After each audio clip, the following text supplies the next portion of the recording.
Every year, in the small town of Millville, the sun rose on a day of great importance. It was the day of the lottery.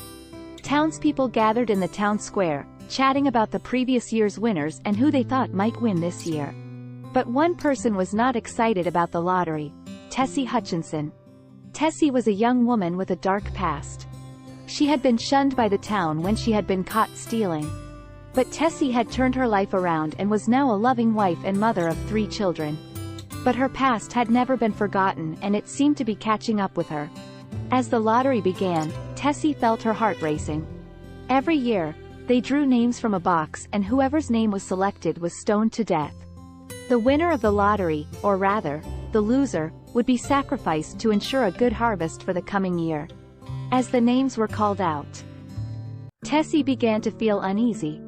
Her husband, Bill, had drawn a piece of paper with a black dot on it. Tessie clung to hope that it wasn't her turn, but it was.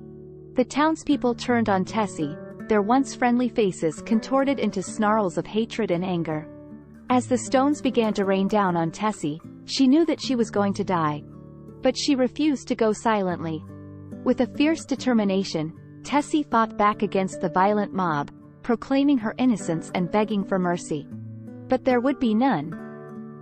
As the final stone hit her, Tessie slumped to the ground. Her once gentle face was gruesome and unrecognizable. Millville's lottery had claimed another victim, and the town's brutality and senseless violence shocked even the most hardened criminals. The lottery was over for another year.